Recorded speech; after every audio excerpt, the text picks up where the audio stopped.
شمس الرحمان معاویہ اللہ تعالیٰ انہیں کروٹ کروٹ جنت نصیب فرمائے. حدیث شریف میں ہے کہ ایک عالم کی موت موت العالم موت العالم، ایک عالم کی موت ایک جہان کی موت ہے، پورے عالم کی موت ہے.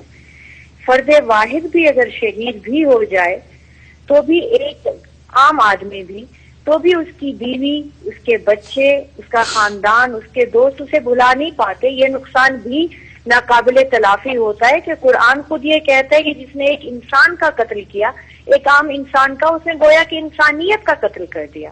لیکن جب ایک عالم کا قتل ہوتا ہے تو مسلمہ کا نقصان ہو جاتا ہے. یہ ایک اتنا بڑا لاس ہوتا ہے جسے آپ نہ تو برداشت کر سکتے ہیں اور نہ وہ نقصان پورا ہو سکتا ہے کسی بھی طرح سے، نہ ہماری اخلاقی اقدار کے ذریعے، نہ ہماری مذہبی اقدار کے کسی بھی طریقے سے ایک عالم کی جگہ پر نہیں ہو سکتی. اور المیہ یہ ہے، یعنی میں ایک بیٹی کی حیثیت سے آپ کو یہ جان کے چلے جانے کا غم خالی مجھے کو نہیں، میں نے ان کے جنازے پر دیکھتی ہوں ان کی روحانی اولاد بھی اتنی ہی دکھی اور غمگین ہے جتنی کہ میں ہوں. اور آج ان حالات میں ان کی کمی مجھے شدت سے محسوس ہوتی ہے. بجائے یہ کہ ہم اس کو اوور کم کریں یا اور علماء پیدا کریں جو ہمارے پاس ایسٹس ہیں ان کی حفاظت کریں، وہ بھی ہمارے ہاتھوں سے نکلتے چلے جائیں، اس سے بڑی بدقسمتی ہماری اور کیا ہے. اور آپ نے بالکل صحیح فرمایا کہ ارباب اختیار اس معاملے میں کیا کریں گے. میں تو آپ کو خراج تحسین دیتی ہوں، ایک شہید کو، ایک عالم کو خراج تحسین تو ہم دے ہی نہیں پاتے. اللہ تعالیٰ نے ان کو زندہ رکھ کے خراج تحسین دے دیا ہے کہ وہ کھلائے پلائے اور عیش کیے جا رہے ہیں جنت میں اور وہ زندہ ہیں. جہاں تک میڈیا کا تعلق ہے، آپ خود مبارکباد کے مستحق ہیں کہ آپ نے ایک عالم کا تذکرہ کیا، ورنہ یہاں پر کوئی بھی سنگر ہے، ایکٹر ہے، کوئی بھی مشہور کسی بھی اور ذریعے سے ہے، اس کی برسی بھی منائی جاتی ہے 40 سال تک اور برتھ ڈے بھی منائی جاتی ہے. ایک عالم شہید ہو جاتا ہے، پوری امت مسلمہ کا نقصان ہوتا ہے، لیکن اس کا کوئی تذکرہ کرنا جو ہے سیکٹیرین بیسس پہ پھر بھی شاید کہیں ہو جائے. لیکن ایک عالم کی حیثیت سے اس کو سوائے اس کے گھر والوں کے اور کوئی یاد نہیں کرتا، یا پھر ڈرتے ہیں، یا پھر اس کی ریٹنگ شاید نہ آتی ہو. لیکن میں آپ کو مبشر اس بات کے لیے میں آپ کی احسان مند ہوں کہ آپ نے ذکر کیا ایک عالم کا ہم پر حق ہے، ان کی فیملی کا ہم پر حق ہے. ہم جتنی بھی قرآن مجید کہتا ہے کہ تبلیغ دین کرنے والوں کے ہم خدمت کریں. اور دیکھیے ہم سے بڑی جو پہلے قومیں گزری ہیں اہل کتاب، وہ لوگ اپنے علماء کو پالتے تھے. ایک گورنر کی جو حیثیت ہوتی تھی وہ ان کے گھر والوں کی اور خرچے کی حیثیت پوری قوم مل کر اٹھاتی تھی تاکہ وہ پورے کا پورا اپنے آپ کو دین کے لیے وقف کر دیں، پہلے علم حاصل کریں پھر اس علم کو پھیلائیں. تو یہ ہم سب علماء کے جانشین ہیں اور علماء انبیاء کے جانشین ہیں. تو انبیاء کی جانشین کی تو عزت کی، زندگی کی، کردار کی، خاندان کی حفاظت ارباب اختیار پر بھی اور امت مسلمہ پر بھی واجب ہے. ہمیں میمونہ صاحبہ مجھے ایک چھوٹی سی بات پہ میں نے آپ کو روکنا ہے. میں ایک ایسا سوال پوچھنے لگا ہوں کہ مجھے پتا ہے اس کے بعد بڑی پرابلم ہو جانی ہے، مجھے پتا ہے، لیکن بہرحال مجھے یہ پوچھنا ہے. یعنی میں اور آپ ایسے کیسے ہم اپنے آپ کو مسلمان کہتے ہیں دھڑلے سے کہ اگر ہم صحابہ کرام، امہات المومنین یا اہل بیت سے ہم اپنے گھر والوں سے بڑھ کر پیار نہ کر سکیں اور ہم مختلف ہیلے بہانوں سے ہم خدا نخواستہ انگلی اٹھانے کی کوشش کرتے رہے. ہماری حیثیت کیا ہے؟ اور پھر وہ لوگ جو یہ کرتے ہیں وہ ایک دوسرے کے لیے یعنی اس طرح کے اسباب پیدا کریں اور حکمران ہمارے چپ کر کے دیکھتے رہیں. کیا اس کی بھی گنجائش ہے اسلام میں؟ دیکھیے اسلام میں تو اس کی ہرگز بھی گنجائش نہیں ہے، اور اگر حکمران ایسے ہیں تو وہ اپنے ذاتی مفاد کے لیے کر رہے ہیں، انہیں مختلف جگہوں سے اس کا پہنچتا ہے. جہاں تک میں آپ کو ایک چھوٹا سا اپنے لوگ جو سن رہے ہیں انہیں ایک مشورہ دوں. توحید کا سبق لینا ہے تو بجائے یہ کہ یہ کہنا کہ فلاں کافر فلاں لانا، توحید کا سبق لینا ہے تو اہل حدیث لوگوں سے میں امپریس ہوتی ہوں، ان سے لیں. اگر اہل بیت سے محبت کرنی ہے تو اہل تشیع سے لے لیں. اگر آپ کو رسول پاک صلی اللہ علیہ وسلم سے عشق کرنا ہے تو اہل سنت والجماعت سے لے لیں. اگر آپ کو علم سیکھنا ہے تو علماء دیوبند سے لے لیں. یعنی مسلمان کو علم کو کھویا ہوا سرمایہ سمجھنا ہے. سیدنا علی رضی اللہ تعالیٰ عنہ کا حکم ہے کہ مومن کا سرمایہ ہے، کھویا ہوا موتی ہے علم، جہاں سے بھی ملے. یہ نہ دیکھو کون دے رہا ہے، یہ دیکھو کیا دے رہا ہے. اب ہم لوگوں کو مصیبت یہ آئی ہوئی ہے کہ ہم مسلمان نہیں ہیں، ہم بریلوی ہیں، سنی ہیں، شیعہ ہیں، وہابی ہیں، جانے دیوبندی ہیں، کیا کیا مصیبتیں ہیں، لیکن ہم مسلمان نہیں ہیں. اگر ہم مسلمان ہوں تو سیرت پاک، اہل بیت کی زندگی، ازواج مطہرات کی، صحابہ کرام کی، یہ ساری سیرت ہمارے سامنے اگر آ جائے تو پھر تو جھگڑا ہی ختم ہو جائے، پھر تو یہ قتل و غارت گری بند ہو جائے. ہم تو انگلی اٹھانے کے مجاز نہ ہو، ہم تو صرف محبتیں پھیلائیں. اس میں علماء دین بھی اتنے ہی قصوروار ہیں جتنے آپ، میں اور ارباب اختیار قصوروار ہیں کہ وہ بھی نفرتیں پھیلاتے ہیں، وہ بھی نہیں مانتا. پھیلاتے ہیں. میرا نہیں خیال کہ عالم دین نفرت نہیں پھیلاتا، کوئی اور جو پریٹینڈ کرتا ہے نا وہ پھیلا سکتا ہے، جو جس نے لبادہ اوڑا ہو، لیکن عالم نہیں پھیلا سکتا نفرت. ایگزیکٹلی ایک سچا عالم نہیں پھیلا سکتا. لیکن جس کے نام کے آگے بھی آج مفتی اور علامہ اور وہ تو میں لگا لوں اپنے نام کے آگے، اس سے فرق نہیں پڑتا.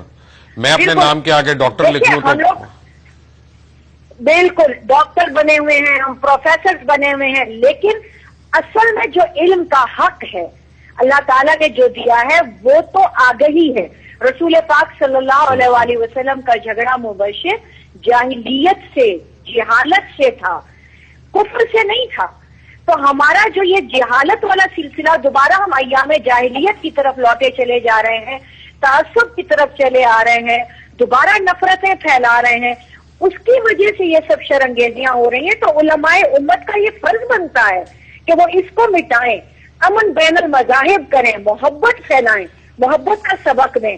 رسول پاک صلی اللہ علیہ وسلم نے تو اپنے اوپر پتھر پھینکنے والے، راہ میں کانٹے بچھانے والوں کو بھی معاف فرما دیا اور ان کے لیے بھی راہیں کھول دی، ان سے بھی بیٹھ کر بات چیت کی. تو ہم لوگ تو اپنے ہی مذہب میں اتنے سیکٹ بنا کر ایک دوسرے کو کافر کافر کہہ کے قتل و غارت گری جائز قرار دیتے اور قتل کرنے والے کو غازی کہنے لگ جاتے ہیں. تو پھر ہم لوگ کہاں جا کے ٹھہریں گے؟ وہ لوگ ہمارے علماء کو کافر، ہم ان کے علماء کو کافر کہیں گے. Thank you Maimoona ji, thank you very much for being with us. آپ سعودی عربیہ میں، آپ نے وہاں سے ہمیں جوائن کیا. سلمان ضیاء ہمارے ساتھ ہیں ایک بریک کے بعد. Take a break.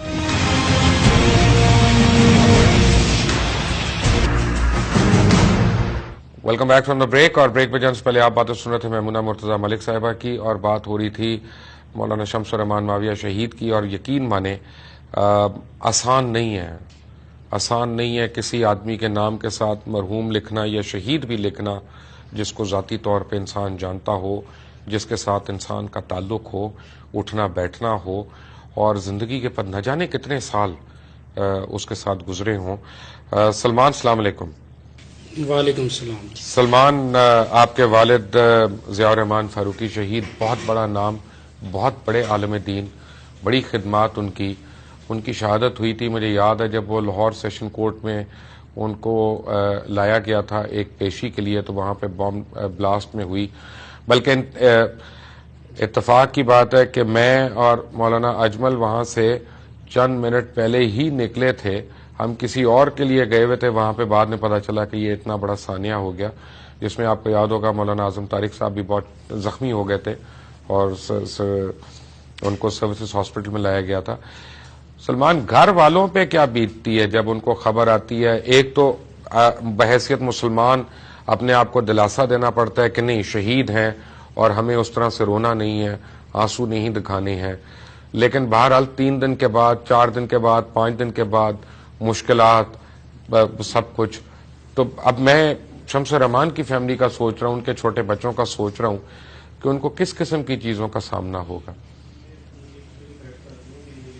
بسم اللہ الرحمن الرحیم. بشر صاحب، سب سے پہلے تو آپ کا شکریہ کہ آپ نے مجھے دعوت دی. سب سے پہلی بات مولانا شمس الرحمان معاویہ شہید کے حوالے سے کرنا چاہوں گا کہ مجھے یاد ہے ہلکا ہلکا کہ ہم چھوٹے سے تھے، میرے والد گرامی شہید ہوئے